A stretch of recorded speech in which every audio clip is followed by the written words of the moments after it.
Well, নেটফ্লিক্সে release হয়েছে নতুন সিনেমা ফির আই হাসিন দিলরুবা। 2021 সালে রিলিজ হয়েছিল হাসিন দিলরুবা, আর এই সিনেমাটা তার পরের পার্ট। প্রথম সিনেমাটি দেখে থাকলে নতুন করে কিছু বলার নেই, কারণ এই সিনেমাতে প্রথমে ভালোবাসা, পরে একটা লাভ ট্রায়াঙ্গেল, এর সঙ্গে খুন ও তার রহস্যের একটা টুইস্ট। তাপসী পান্নু অভিনীত প্রথম সিনেমাটি সবারই ভালো লেগেছিল, তাই এখন দেখার বিষয় হলো এই সিনেমাটি কেমন হলো। প্রথম সিনেমাটি মানে হাসিন দিলরুবা যদি দেখে না থাকেন তাহলে ফির আই হাসিন দিলরুবা ঘটনা আপনি বুঝতে পারবেন না, সেই জন্য প্রথম সিনেমাটি আপনাকে দেখে নিতে হবে। আর যারা দেখেনি তাদের জন্য হালকা করে বলে রাখি যে রানী ও ঋষুর মধ্যে বিয়ে হয়, কিন্তু এতে সম্পর্ক ভালো যাচ্ছে না।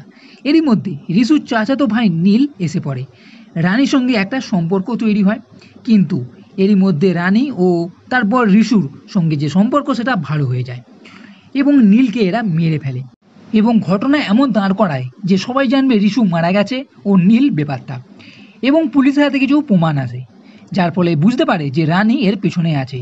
এরপর থেকেই দ্বিতীয় পার্টের কাহিনী শুরু। প্রথম থেকে সিনেমাতে জমাট ভাব দেখতে পাওয়া যাবে, তবে কিছু ক্ষেত্রে এমন অনেক সিন আছে যেখানে মনে হবে সিনেমা একটু স্লো হয়ে গেছে, তবে এর পরের কিছু এমন টুইস্টের সিন আছে যার জন্য সিনেমাটা দেখতে ভালো লাগবে। এর সঙ্গে এই সিনেমাতে বেশ কিছু ক্যারেক্টারের নতুন এন্ট্রি আছে, এর সঙ্গে লাভ ট্রায়াঙ্গেলের যে বিষয়টা সেটাও আছে, এবং এই যে অভিমন্যু তাকে নিয়েও একটা টুইস্ট আছে, এবং পণ্ডিতজির যে থ্রিলার বই যার কাহিনী থেকেই এরা সব কিছু করছে, সেই পণ্ডিতজির আরও একটা বইয়ের ঘটনা এর ক্লাইম্যাক্সে দেখা যাবে। এখানে একটা নয়, দুটো ক্লাইম্যাক্সও দেখা যাবে, আর ক্লাইম্যাক্সকে এমনভাবে শেষ করা হয়েছে যে এর পরেও হাসিন দিলরুবার পার্ট আসতে চলেছে। তবে এখানে প্রথম সিনেমার মতন ইন্টিমেট সিন মানে চুম্মাচাটির যে সিন অতটা নেই, হালকা করে দু একটা কিসিং সিন আছে। ওভারঅল আপনি যদি দেখেন তাহলে বলবো ফির আই হাসিন দিলরুবা দেখার মতন সিনেমা, তবে বারবার না হলেও এই সিনেমা দেখতে খুব একটা খারাপ লাগবে না, তাই চাইলে নেটফ্লিক্সে গিয়ে এই সিনেমাটি দেখে নিতে পারেন। আমার মোটামুটি ভালোই লেগেছে। এইবার এই সিনেমাতে কি ঘটনা ঘটছে তার কিছুটা হিন্ট আপনাকে দিয়ে রাখি। রানী ও ঋষভ আগ্রাতে চলে এসেছে, পুলিশের ভয়ে এরা আলাদা থাকে, লুকিয়ে কথা বলে। এরই মধ্যে অভিমন্যু নামে যে পেশায় একজন ডাক্তার, তার এন্ট্রি হবে, সে রানীকে ভালোবাসে। এরই মধ্যে পুলিশ আবার রানীর পিছনে পড়ে। আর এখানে জিমি শিকেলও আছে, যিনি রকি ও ঋষভের আঙ্কেল ওরফে মন্টু চাচা, যিনি একজন পুলিশ অফিসারও।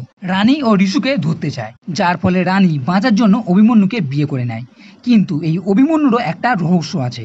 এইবার এই যে লাভ অ্যাঙ্গেল সৃষ্টি হচ্ছে তা কোন দিকে মোড় নেবে, পুলিশ এদের ধরতে পারবে নাকি রানী ও ঋষু পুলিশ ও অভিমন্যুকেই কুল খাওয়াবে।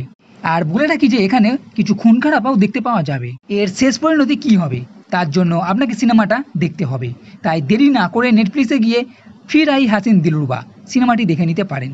তো বন্ধুরা, এই ভিডিও যদি ভালো লেগে থাকে তাহলে লাইক আর কমেন্ট করে শেয়ার করো, আর এই চ্যানেলটি সাবস্ক্রাইব করতে কখনোই ভুলবে না। এই ভিডিও দেখার জন্য ধন্যবাদ।